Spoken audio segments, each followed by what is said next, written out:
This is the oncoming storm, and today we're going to start a series where we look at each of the different clans. We're going to do that most effectively by going into the codex and seeing them not as they are in your teams, but as they are intended to be at max level. And today we're going to do Doombringer. Well, the Doombringer brings some interesting tech. But let me start with a codicil. The way the game is currently set up definitely is about burst damage. So anything that stalls your burst damage tends to create problems. Our AoE mages getting their buffs is definitely become the meta. And that means the warriors just aren't on the same tier as the mages. But let's take a look. We're going to go through. We're going to start with the male. The first skill, swing sword, dealing damage equal to 346% of the caster's strength to all enemies within a fan-shaped area in the front of the caster, knocking them back. Well, that's not bad, because that's his basic attack, his add-on to his basic attack. A knockback can create problems, and it makes him a non-bow, a non-functional combination with anyone who needs the people to be together, like the female Ogrel. So, he's going to do a lot of damage right up front. His second skill, in this case, is about lifesteal. If his health gets down to 30%, the caster gains a shield and 50% lifesteal. That means for the rest of the fight from then on, his damage should be helping him stay alive. So he's got more survivability than most of the other warriors. And this is one of the biggest reasons that he's actually viable, but probably not endgame. But he's definitely the type of champion that you want in your earlier game to help you move forward. He'll help you break through something that you're just barely short of finishing, but he's not going to blow out something if you're massively underleveled for it. Now, the third one blocks all damage and control effects for 1 second and stabs forward on his ultimate, dealing damage equal to 835% of his strength to the first enemy in front of the caster, which inflicts stun.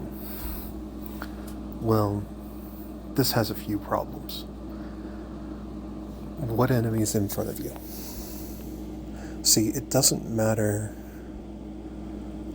who's got the least health or who's got the least defense or who's the closest to dying. He literally will strike whoever's standing in front of him. Now, his strength is impressive, but the fact is, if we would prefer, if he's going to do that kind of hard hit, that it was going to hit more than one. See, he was on the right path with this AoE strike at the beginning in his basic thing. But single target damage, it's a tougher sell, because you're talking about an ultimate that may literally hit somebody with 1 health point, because that's who's in front of you. It's tough. Do I think the Doombringer is good? As warriors go, I'd say he's the best.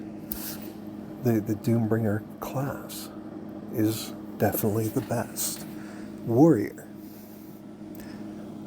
But hopefully that'll change over time. So now we'll look at the female. She casts a blast wave, dealing damage equal to 650% of the caster's strength to all enemies in front of the caster, and reducing their attack speed by 30% for 2 seconds.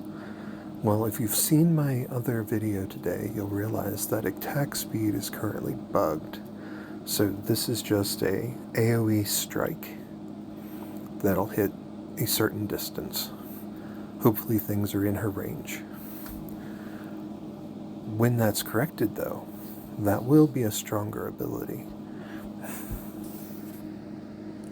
During battle, she increases her lifesteal by 4.5% per second, up to a maximum of 50%. Okay, so during the entire battle she's got lifesteal. Well, that's great if she's not getting so much damage that she dies, or if she's dealing damage. See, one of the big problems with lifesteal in this game is the proliferation of shields, specifically the one from the Lion's Stone, but also from the male Aeson and a couple others. It doesn't matter how much damage you inflict to a shield, you can't steal any of it for your health.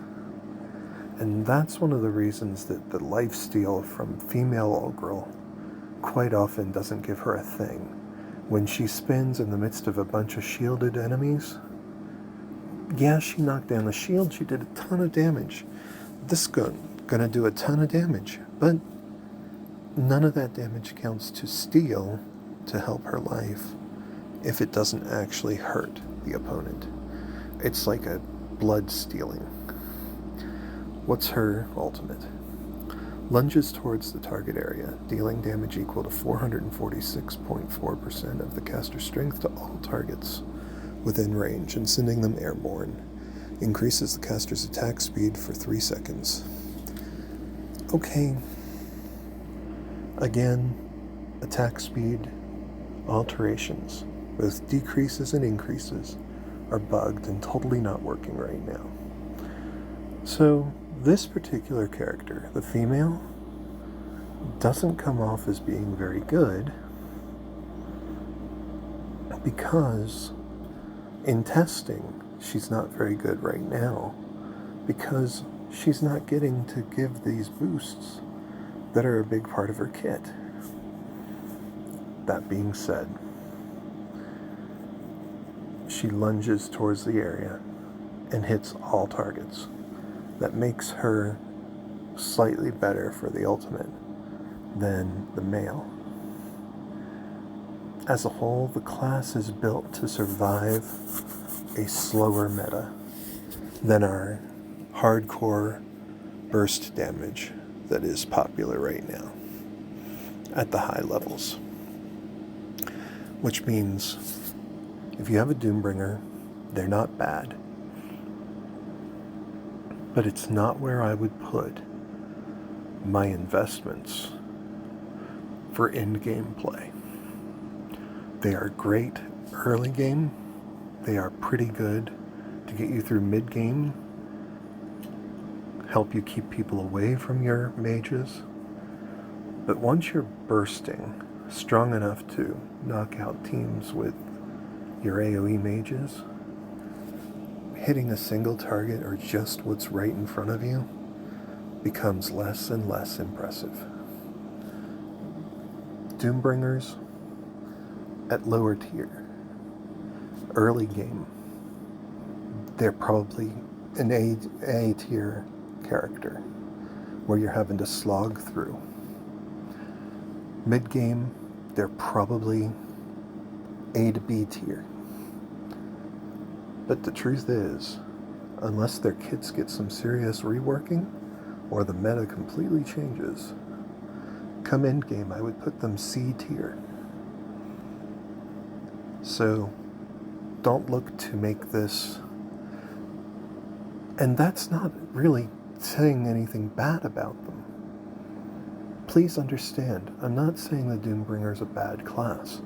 I'm saying that it's a build class. It's a class that's good while you're building your way up. And in order for it to become an in-game class and be worthy of being pushed all the way to 15-star diamond, there's going to have to be some changes, because right now they're burst down too fast to be an effective tool. This has been the Oncoming Storm. Have a good day.